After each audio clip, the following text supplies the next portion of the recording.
Epson est une multinationale japonaise, donc c'est un fabricant qui va vraiment posséder un long et fier héritage japonais. C'est une société avec un grand background d'ingénieurs.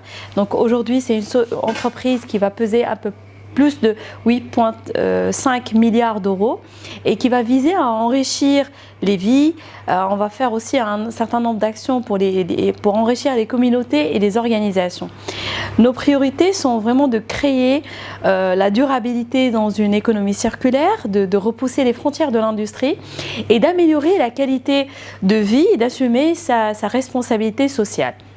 Donc pour ce faire, on va vraiment s'appuyer sur 6 domaines d'intervention. Donc tout d'abord, ça va être sur l'impression bureautique et domestique, l'impression aussi commerciale et industrielle avec notre gamme de large format et de traceurs, l'innovation dans la fabrication, et ça va toucher plusieurs domaines qu'on pourra par la suite détailler, l'innovation visuelle, donc ça va vraiment, on va parler ici dans tout ce qui est gamme de solutions visuelles, notamment les vidéoprojecteurs, notamment les lunettes connectées Moverio, les dispositifs qu'on va mettre comme les montres Seiko, et surtout le domaine de la microélectronique, parce qu'on est aussi fabricant à côté de toutes ces technologies, on est fabricant de chipsets.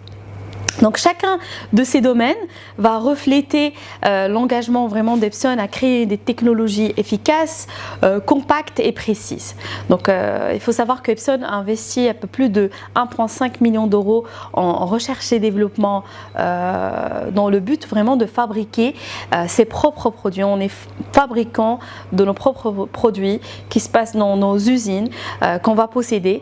On va utiliser aussi pour des technologies exclusives en garantissant des normes de travail élevées et on s'engage vraiment à consacrer un peu plus de 73 milliards d'euros à la promotion de l'innovation durable et à vraiment devenir un acteur neutre en carbone et sans ressources souterraines d'ici 2050.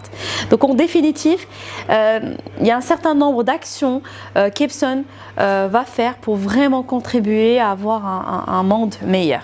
Epson y parviendra en se concentrant sur 4 points, si ce n'est plus. Donc, encourager l'animation du lieu de travail.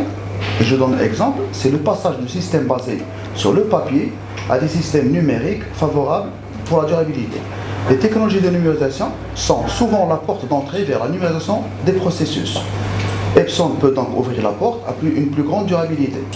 Le deuxième axe, les initiatives de décarbonisation.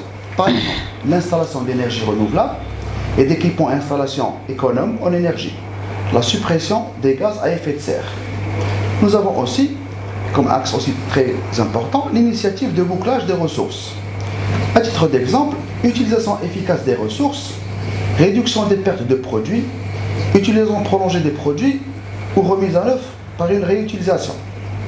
Nous avons aussi le dernier axe qui est la réduction de l'impact environnemental des clients, par exemple en réduisant la consommation d'énergie, en prolongeant la durée de vie, en assurant une maintenance corrective à long terme et en réduisant la taille des équipements de production et en encourageant l'impression consciente. Ce dernier point consiste à encourager les employés de bureau à réfléchir à ce qu'ils doivent et ne doivent pas imprimer. L'objectif est d'encourager l'utilisation responsable du papier pour les tâches où l'impression apporte une valeur ajoutée, tout en réduisant le gaspillage de papier dans les cas où l'impression n'apporte rien ou presque à une tâche. Comme dernier axe, nous avons le développement de technologies environnementales. À titre d'exemple, l'application de la technologie des fibres sèches, utilisation de matériaux d'origine naturelle, sans plastique, recyclage des matières premières, métaux, papier. Donc tout d'abord, on va essayer de travailler sur l'amélioration de la productivité par la numérisation et l'automatisation.